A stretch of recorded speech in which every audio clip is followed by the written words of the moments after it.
नमस्कार, मैं हूं आपके साथ कंचन भारद्वाज। स्वागत करती हूं आपका वन इंडिया हिंदी में।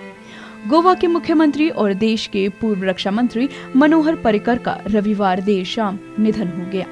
63 साल के सीएम पिछले करीब 1 साल से कैंसर से जूझ रहे थे। इस दौरान उनका इलाज मुंबई के लीलावती अस्पताल में भी चला। पर्रिकर का इलाज करने वाले अस्पताल के सर्जिकल ऑन्कोलॉजी डिपार्टमेंट के चेयरमैन डॉक्टर पी जगन्नाथ उनके निधन से बेहद दुखी हैं। डॉक्टर जगन्नाथ उस दिन को याद करते हुए बताते हैं, वो 15 फरवरी 2018 का दिन था। मुझे बताया गया कि एक वीवीआईपी को गोवा से लीलावती हॉस्पिटल लाया गया है। उन्हें पेट में दर्द है और अग्नाशय संबंधी किसी समस्या का शक है। वीवीआईपी होने के चलते अस्पताल ने पूरी तैयारी कर ली थी। मुस्कुराता हुआ एक व्यक्ति हॉस्पिटल में दाखिल हुआ। वो मनोहर पर्रिकर थे। डॉक्टर जगन्नाथ बताते हैं, वो बिल्कुल तरोताजा दिख रहे थे। कोई नहीं कह सकता कि वो बीमार हैं। देर शाम जब उनकी रिपोर्ट आई तो मैं थोड़ा दुखी था। उनके अग्नाशय में कुछ जख्म थे। दुर्भाग्य से अग्नाशय के जख्मों का शुरुआती लक्षण बहुत कम दिखता है। जगन्नाथ कहते हैं, मेरे दिल में पर्रिकर के लिए बहुत सम्मान है, इसलिए नहीं कि वो गोवा के सीएम हैं और देश के पूर्व रक्षा मंत्री थे, बल्कि इसीलिए वो बेहद ईमानदार, मेहनतकश और लोगों के नेता थे। उनके जैसा उच्च नैतिकता वाला नेता होना बहुत मुश्किल है। उनकी शिक्षा बेहद शानदार रही। वो आईआईटी से हैं। गोवा में सब उन्हें प्यार करते हैं। डॉक्टर जगन्नाथ कहते हैं कि हमने कुछ रिपोर्ट्स की पुष्टि की और अग्नाशय का इलाज शुरू कर दिया।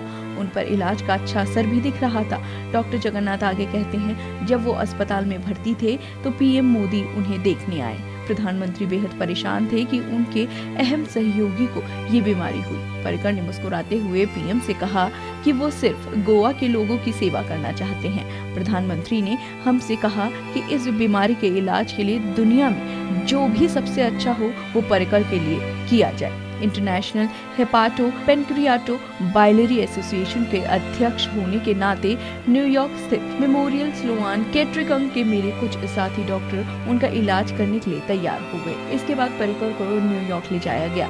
इसके बाद सभी चीजें नियंत्रण में नजर आ रही थी और वो वहां से वापस आ गए।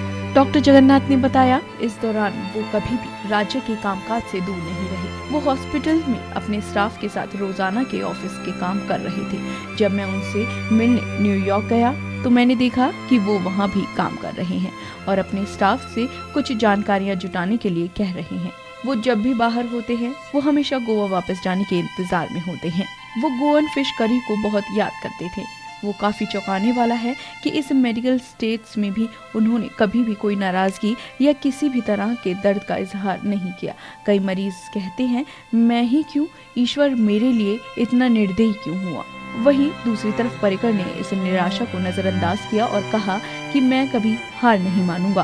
अंतिम दिन तक मैं लोगों के लिए काम करता रहूंगा। डॉक्टर ने बताया कि एक बार जब वो हॉस्पिटल में भर्ती थे तो उन्होंने कहा कि उन्हें जल्द ही हॉस्पिटल से जाना है क्योंकि उन्हें विधानसभा में बजट पेश करना है। हम इस बात से डरे हुए थे, लेकिन उन्होंने इस अवस्था में यात्रा भी की और तय समय के हिसाब से बजट भी पेश किया। डॉक्टर जगन्नाथ कहते हैं, वो इसी इलाज के लिए दिल्ली के एम्स में भी थे। ये उनके लिए वाकई मुश्किल समय था क्योंकि उनकी आंतों के लिए नाक के रास्ते एक नली डाली गई थी। पिछले कुछ दिन पहले भी उनकी मीडिया में तस्वीर आई थी जिसमें उनकी नाक में नली नजर आ रही थी।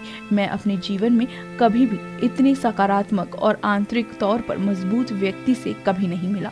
डॉक्टर बताते हैं, पर्रिकर ने उनके साथ गोवा मेडिकल कॉलेज में स्टेट कैंसर सेंटर पर भी चर्चा की। आगे डॉक्टर कहते हैं, मैंने उनसे साहस के साथ प्रतिकूल परिस्थितियों का सामना करते हुए देखा।